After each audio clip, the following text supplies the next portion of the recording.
새벽 5시. 알람이 울리기 전부터 눈이 떠졌습니다. 아파트 복도는 아직 어두웠고 창밖에는 가로등 불빛만 길게 늘어져 있었지요. 이은서는 이불을 조심히 젖히고 일어났습니다. 목이 칼칼했고 머리가 묵직했습니다. 전날부터 기침이 났지만 오늘은 누워있을 수 없었습니다. 시댁 제사 전날이었으니까요. 부엌 불을 켜자 형광등이 잠깐 깜빡이다가 환하게 켜졌습니다. 싱크대 위에는 전날 밤 적어둔 장보기 메모가 있었습니다. 고사리, 도라지, 두부, 소고기, 과일, 부침가루. 항목 옆에는 작게 동그라미가 쳐져 있었습니다. 국산, 손질, 흠집 없는 걸로. 은서는 메모를 한 번 더 읽고 조용히 물을 한 컵 마셨습니다. 속을 달래려는 습관 같은 것이었습니다. 거실 쪽에서 이불이 스치는 소리가 났습니다. 남편 박준호가 잠결에 몸을 돌리며 중얼거렸습니다. 벌써 일어나요? 은서는 목소리를 낮췄습니다. 응, 시장 먼저 다녀오려고요. 당신은 더 자요. 컨디션 안 좋다면서요. 오늘은 좀 쉬면. 괜찮아요. 금방 다녀올게요. 은서는 거울 앞에 섰습니다. 눈 밑이 퀭했고 볼은 조금 달아올라 있었습니다. 그래도 화장을 할 시간은 없었습니다. 긴 외투를 걸치고 장바구니를 챙기고 카드 지갑을 신발장 위에서 집었습니다. 이번엔 얼마가 나갈까? 계산은 늘 마음 한구석을 눌렀습니다. 제사 준비 비용은 한 번도 따로 받은 적이 없었지요. 처음 몇 해는 영수증을 내밀어 본 적도 있었습니다. 하지만 돌아온 말은 늘 같았습니다. 가족끼리 그런 걸 따지니? 그 한마디가 이후의 모든 대화를 막아버렸습니다. 현관문을 열기 직전 휴대폰이 진동했습니다. 화면에 어머님이 떠 있었습니다. 아직 새벽인데도 전화는 망설임 없이 걸려왔지요. 은서야, 일어났지? 네, 어머니. 고사리는 꼭 국산으로 해라. 싼 거 사오면 티난다. 네, 알겠습니다. 과일은 흠집 없는 걸로. 제사상은 보기부터 좋아야 한다. 네, 그렇게 할게요. 통화는 짧았고 남은 건 은서의 숨 한 번뿐이었습니다. 은서는 결혼하고 나서 여러 번 다짐했습니다. 다음엔 조금 나눠서 하자고 말해보겠다고요. 하지만 말은 늘 목 끝에서 멈췄습니다. 분위기가 깨질까 봐서였고 결국 내가 해야 일이 굴러간다는 걸 알고 있었기 때문이었습니다. 은서는 원래 그런 사람이었습니다. 회사에서도 집에서도 일이 비면 먼저 채우는 쪽이었지요. 숫자와 마감에 강했고 괜찮습니다라는 말을 잘했습니다. 대신 자신이 얼마나 지쳤는지는 잘 몰랐습니다. 아니, 알면서도 모른 척했을지도 모릅니다. 엘리베이터 거울에 비친 얼굴이 잠깐 흔들려 보였습니다. 은서는 시선을 피했습니다. 오늘만 넘어가자. 마음속으로 조용히 적었습니다. 현관 밖 공기는 차가웠고 숨이 하얗게 나왔습니다. 주차장으로 내려가 차 문을 여는 순간 휴대폰에 가족 단톡방 알림이 떴습니다. 저희는 저녁에 갈게요. 저희도 저녁쯤 도착할 듯이요. 은서는 답장을 하지 않았습니다. 손가락이 멈췄다가 휴대폰을 조용히 주머니에 넣었습니다. 차 시동을 걸자 히터에서 찬바람이 먼저 나왔습니다. 곧 미지근한 바람으로 바뀌었지요. 은서는 운전대를 잡은 채 앞만 봤습니다. 시장에 도착하면 다시 빨라질 것이고 장바구니는 다시 무거워질 겁니다. 오늘도 그렇게 흘러가겠지요. 하지만 그날의 은서는 몰랐습니다. 늘 갔던 오늘이 이번에는 다르게 끝날지도 모른다는 것을요. 작은 열감과 피로가 한 가족이 외면해 온 시간들을 한순간에 드러내게 될지도 모른다는 것을요. 아침이 조금 지나서야 은서는 시장을 빠져나왔습니다. 장바구니는 양손에 나뉘어 들려 있었고 어깨가 묵직했습니다. 비닐봉지 안에서는 생선 비린내와 나물 냄새가 뒤섞여 올라왔지요. 차 트렁크에 짐을 싣고 운전석에 앉자마자 은서는 잠깐 눈을 감았습니다. 심장이 쿵쿵 뛰었습니다. 숨을 한번 고르고 시동을 걸었습니다. 시댁에 도착했을 때는 오전 10시를 넘긴 시각이었습니다. 부엌 문을 열자 익숙한 풍경이 펼쳐졌습니다. 넓지 않은 공간, 오래된 가스레인지, 한쪽에 쌓여있는 빈 접시들. 은서는 외투를 벗고 앞치마를 둘렀습니다. 손을 씻고 바로 고사리를 물에 담갔습니다. 몸이 조금 뜨거웠지만 신경 쓰지 않으려 했습니다. 거실에서는 TV 소리가 났습니다. 시어머니 김말순이 리모컨을 들고 앉아 계셨습니다. 잠시 후 시어머니가 고개를 돌려 부엌을 살폈습니다. 은서야, 고사리는 너무 오래 불리면 안 된다. 네, 어머니. 도라지는 너무 얇게 까지 말고. 알겠습니다. 은서는 대답하며 손을 멈추지 않았습니다. 말에 토를 달면 일이 늘어난다는 걸 이미 여러 번 겪어봤기 때문입니다. 그때 초인종이 울렸습니다. 택배였습니다. 큰 동서가 보낸 상자였습니다. 시어머니의 표정이 환해졌습니다. 어머, 이게 뭐야? 상자를 여니 고급 포장이 드러났습니다. 역시 큰며느리는 센스가 있다니까. 은서는 그 말을 듣고도 아무 말 하지 않았습니다. 손에는 도라지 껍질이 묻어 있었고 손끝이 저릿했습니다. 잠시 후 휴대폰이 울렸습니다. 남편 준호였습니다. 지금 어디예요? 시댁이요. 이제 막 손질 시작했어요. 형수님들은요? 저녁에 오신대요. 잠시 침묵이 흘렀습니다. 은서 씨, 너무 혼자 하지 말고 괜찮아요. 늘 하던 거예요. 전화를 끊고 나서 은서는 싱크대 앞에 잠시 서 있었습니다. 괜찮다는 말이 입에 너무 쉽게 붙어 있다는 걸 그때도 알고 있었습니다. 그래도 다른 말을 고를 여유는 없었습니다. 점심 무렵 둘째 동서에게서 메시지가 왔습니다. 조금 늦을 것 같아요. 은서는 화면을 오래 보다가 짧게 답했습니다. 네. 오후가 되자 부엌은 더워졌습니다. 가스불이 여러 개 켜졌고 팬에서 기름이 튀었습니다. 은서는 앞치마로 이마에 땀을 닦았습니다. 머리가 지끈거렸지만 손은 계속 움직였습니다. 그때 남편 준호가 들어왔습니다. 부엌을 둘러보고 얼굴을 찌푸렸습니다. 당신 혼자 다 하는 거야? 형님들 저녁에 오신대요. 아니, 그럼 낮에는 왜 안 와요? 준호의 목소리가 조금 높아졌습니다. 어머니, 형수님들 낮에 잠깐이라도 오면 안 돼요? 시어머니의 표정이 굳었습니다. 큰며느리는 바쁘다. 둘째도 사정 있고 바쁘지 않은 사람은 은서뿐이에요. 준호가 한 발 더 나섰습니다. 은서는 재빨리 준호의 팔을 잡았습니다. 됐어요. 제가 할게요. 시어머니가 은서를 보며 말했습니다. 괜히 말 키우지 말고 내가 하면 되지. 그 말에 은서는 고개를 끄덕였습니다. 하지만 가슴 안쪽이 서서히 답답해졌습니다. 내가 하면 되지. 그 말은 부탁이 아니라 결론이었습니다. 선택지는 없었습니다. 저녁이 가까워질수록 은서는 점점 말이 없어졌습니다. 머릿속에서는 같은 생각이 맴돌았습니다. 이렇게라도 안 하면 다 무너진다. 그런데 동시에 또 다른 생각도 고개를 들었습니다. 이게 정말 맞는 걸까? 불 앞에 서 있는 동안 은서는 문득 손이 떨리는 걸 느꼈습니다. 숨을 고르며 냄비를 바라봤습니다. 아직 끝나지 않았고 내일은 더 길다는 걸 알고 있었습니다. 그날의 고민은 아직 말로 나오지 않았습니다.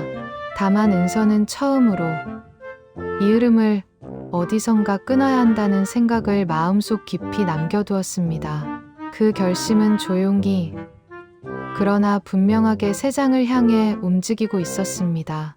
아침 공기가 아직 차가울 때 은서는 다시 시댁 부엌에 서 있었습니다. 제사 당일이었습니다. 어제보다 몸이 더 무거웠습니다. 이마에 손을 대보니 열이 느껴졌습니다. 그래도 병원에 갈 생각은 하지 않았습니다. 오늘만 지나면 된다고 그렇게 스스로를 설득했기 때문입니다. 가스레인지 불이 하나둘 켜졌습니다. 프라이팬에서는 기름이 달아올랐고 냄비에서는 국이 잔잔히 끓고 있었습니다. 은서는 계란물을 풀고 전을 부치고 나물을 무쳤습니다. 동작은 익숙했지만 손끝에 힘이 잘 들어가지 않았습니다. 젓가락이 몇 번이나 미끄러졌습니다. 그럴 때마다 앞치마에 손을 문지르고 다시 집었습니다. 거실에서는 TV 소리가 났습니다. 시어머니는 화면을 보다가 가끔 고개를 돌려 부엌을 살폈습니다. 불이 센 것 같은데. 은서는 고개를 끄덕이며 불을 줄였습니다. 기름 아끼지 말고. 네, 말은 짧았고 표정은 굳어 있었습니다. 준호는 오전에 잠깐 들렀다가 반차를 쓰고 다시 오겠다고 했습니다. 그 말이 그나마 버팀목이었습니다. 은서는 시계를 흘끗 보며 시간을 계산했습니다. 아직 오전이었고 할 일은 많이 남아 있었습니다. 점심 무렵 둘째 동서가 도착했습니다. 인사는 짧았고 곧 거실 소파에 앉아 휴대폰을 들여다봤습니다. 은서는 부엌에서 그 모습을 보았습니다. 아무 말도 하지 않았습니다. 말을 꺼내면 설명해야 하고 설명하면 감정이 섞일 것 같았기 때문입니다. 지금은 감정을 다룰 여유가 없었습니다. 시간이 흐를수록 부엌은 더워졌습니다. 창문을 열어도 공기가 잘 돌지 않았습니다. 땀이 목 뒤로 흘러내렸고 숨이 가빠졌습니다. 은서는 잠시 싱크대에 손을 짚고 섰습니다. 눈앞이 순간적으로 흐려졌습니다. 괜찮아. 아직 할 수 있어. 속으로 되뇌었습니다. 그때 준호가 도착했습니다. 부엌에 들어서자마자 은서의 얼굴을 보고 멈췄습니다. 얼굴이 너무 빨개요. 좀 더워서 그래요. 열 있는 거 아니에요? 괜찮아요. 거의 끝났어요. 준호는 말없이 앞치마를 집어들고 설거지를 시작했습니다. 그 모습이 고마우면서도 마음이 더 무거워졌습니다. 이 상황 자체가 잘못됐다는 생각이 분명해졌기 때문입니다. 하지만 지금 당장 바꿀 수 있는 건 아무것도 없어 보였습니다. 오후가 깊어갈 즈음 은서는 마지막으로 국 냄비를 확인했습니다.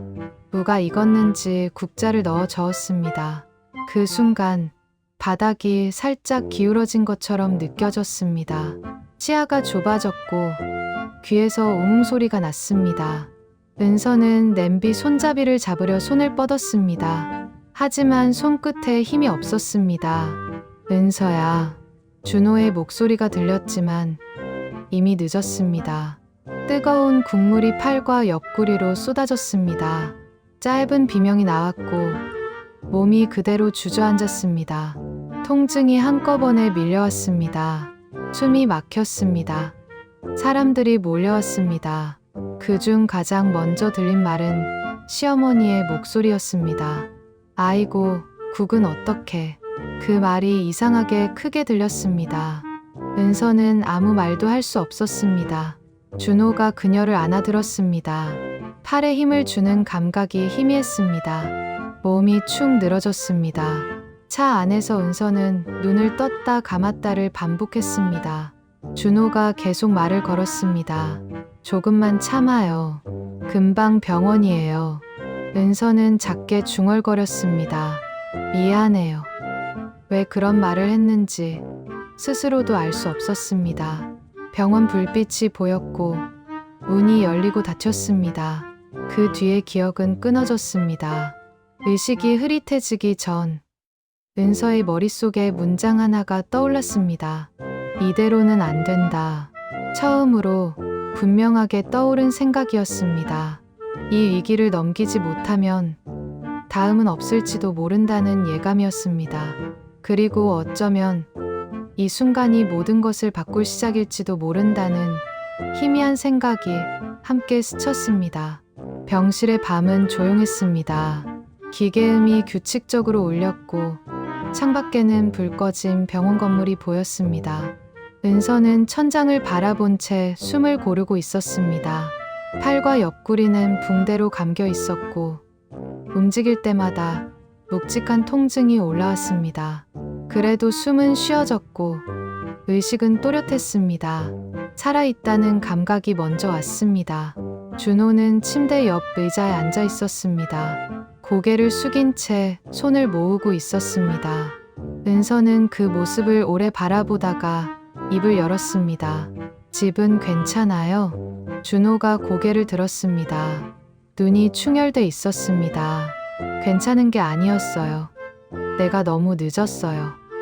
준호의 목소리는 낮았습니다. 변명처럼 들리지 않게 단정하게 말하려 애쓰는 톤이었습니다. 은서는 아무 말도 하지 않았습니다. 그 침묵이 준호에게 허락처럼 느껴졌는지 그는 말을 이었습니다. 그동안 그냥 넘겼어요. 원래 그런 줄 알았어요. 근데 아니더라고요. 그날 밤 준호는 병실을 떠나지 않았습니다. 잠을 자지 않고 휴대폰으로 무언가를 정리했습니다. 숫자와 메모가 화면에 반복해서 나타났습니다. 은서가 잠든 사이 준호는 처음으로 대신이 아니라 함께를 준비하고 있었습니다. 며칠 뒤 은서는 일반 병실로 옮겨졌습니다. 통증은 여전했지만 몸은 조금씩 반응을 보였습니다. 간호사가 상처 상태를 확인하며 말했습니다. 회복이 생각보다 좋아요. 그 말에 은서는 처음으로 작게 웃었습니다. 희미했지만 분명한 웃음이었습니다. 준호는 매일 시간을 쪼개 병원에 왔습니다. 말수가 많아지진 않았습니다. 대신 행동이 달라졌습니다. 물을 챙기고 침대 높이를 조절하고 필요한 걸 먼저 물었습니다. 지금 뭐 필요해요? 괜찮아요. 괜찮지 않으면 괜찮지 않다고 말해요. 그 말에 은서는 잠시 멈췄습니다. 그리고 고개를 끄덕였습니다. 그럼 물 좀 주세요. 준호는 바로 자리에서 일어났습니다. 작은 변화였지만 은서에게는 크게 다가왔습니다. 며칠 후 준호는 가족들에게 연락했습니다. 병실에서는 그 통화 내용을 다 들을 수 없었지만 돌아온 얼굴에서 분위기를 짐작할 수 있었습니다. 아버지가 그러셨어요. 이번엔 그냥 넘어가면 안 된다고. 은서는 그 말을 듣고 눈을 깜빡였습니다. 놀라움과 안도가 동시에 스쳤습니다. 회복은 빠르지 않았지만 방향은 분명했습니다. 은서는 재활 치료를 시작했고 팔을 조금씩 움직일 수 있게 됐습니다. 거울에 비친 흉터를 처음 봤을 때는 시선을 피했습니다. 하지만 다시 천천히 바라봤습니다. 이 상처가 끝이 아니라 경계라는 생각이 들었기 때문입니다. 퇴원을 앞둔 날 준호가 말했습니다. 앞으로는 내가 먼저 말할게요. 당신 혼자 두지 않을게요. 은서는 잠시 생각하다가 대답했습니다. 저도 말해볼게요. 참는 것 말고요. 병실 창으로 햇빛이 들어왔습니다. 따뜻했습니다. 은서는 그 빛을 보며 숨을 고르게 들이마셨습니다. 모든 게 해결된 것은 아니었습니다. 하지만 분명한 건 하나였습니다. 이 회복은 혼자가 아니라는 것, 그리고 이 변화가 결말로 이어질 수 있다는 확신이었습니다. 퇴원한 지 한 달이 지났을 때 은서는 다시 시댁 마당에 섰습니다. 예전처럼 새벽에 나오지 않았고 장바구니도 들지 않았습니다. 봄볕이 마당을 비추고 있었고 공기는 차분했습니다. 몸은 아직 완전히 회복되지 않았지만 숨을 쉬는 느낌이 달랐습니다. 급하지 않았고 밀리지도 않았습니다. 무엇보다 혼자가 아니었습니다. 집 안에서는 사람들이 움직이고 있었습니다. 부엌에서는 큰 동서와 둘째 동서가 앞치마를 두르고 서툰 손놀림으로 나무를 묻히고 있었습니다. 전을 붙이는 냄새가 났고 기름 튀는 소리에 잠시 웃음도 섞였습니다. 은서는 문턱에 서서 그 모습을 바라봤습니다. 낯설었지만 이상하지는 않았습니다.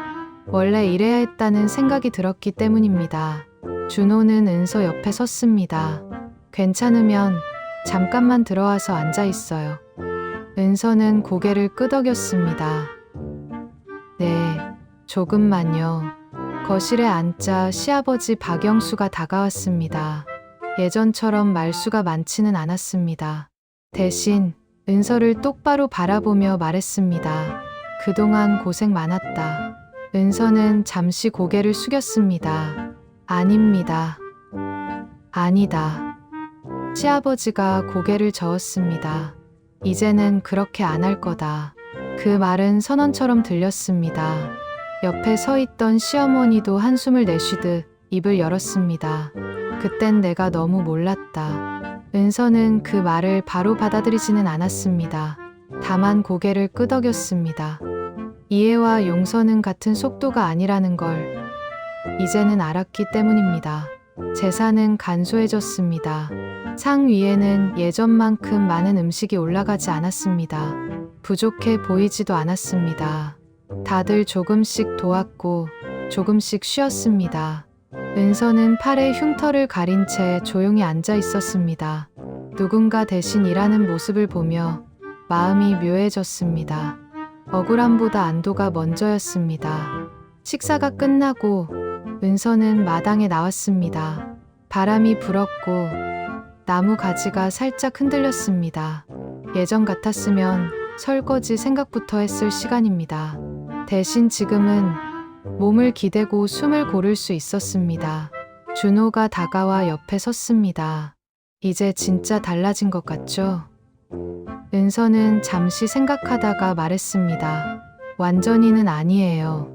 그래도 돌아갈 수는 없을 것 같아요. 준호는 고개를 끄덕였습니다. 고마워요. 그동안 말 안 해줘서. 은서는 천천히 고개를 저었습니다. 이제는 말할 거예요. 그게 더 어렵다는 것도 알아요. 집으로 돌아오는 길, 차 안은 조용했습니다. 라디오에서 낮은 음악이 흘렀습니다. 은서는 창밖을 보며 지난 시간을 떠올렸습니다. 새벽의 부엌, 뜨거운 냄비, 참았던 말들, 그 모든 장면이 멀어지는 느낌이었습니다. 지루어진 것은 아니었지만 더 이상 현재를 붙잡고 있지는 않았습니다. 집에 도착해 신발을 벗으며 은서는 생각했습니다. 회복은 끝난 게 아니라 계속되는 과정이라는 것을요. 하지만 분명한 건 하나였습니다. 이제 자신은 혼자 버티지 않아도 된다는 것. 가족이란 이름으로 참아야 했던 시간은 끝났고 나누는 시간은 이제 시작이라는 것. 그날 밤 은서는 오랜만에 알람을 맞추지 않고 잠자리에 들었습니다. 내일 아침을 서두르지 않아도 되었으니까요. 어둠 속에서 은서는 조용히 눈을 감았습니다. 불안 대신 작지만 단단한 희망이 곁에 있었습니다. 그리고 그 희망은 앞으로의 시간을 충분히 살아낼 수 있을 만큼 따뜻했습니다. 지금까지 이야기를 함께 들어주셔서 감사합니다. 이 사연이 여러분 마음에 작은 울림이 되었기를 바랍니다. 우리는 모두 완벽하진 않지만 서로를 이해하고 싶은 가족 안에서 살아가고 있죠. 조금 늦더라도 멀어졌더라도 다시 마주 앉을 수 있는 용기가 우리 안에 있기를 바랍니다. 당신의 오늘이 따뜻하고 당신의 내일이 건강하길 진심으로 기원합니다. 구독과 좋아요, 알림 설정은 더 많은 이야기를 만드는데 큰 힘이 됩니다. 다음 영상에서 다시 만나요.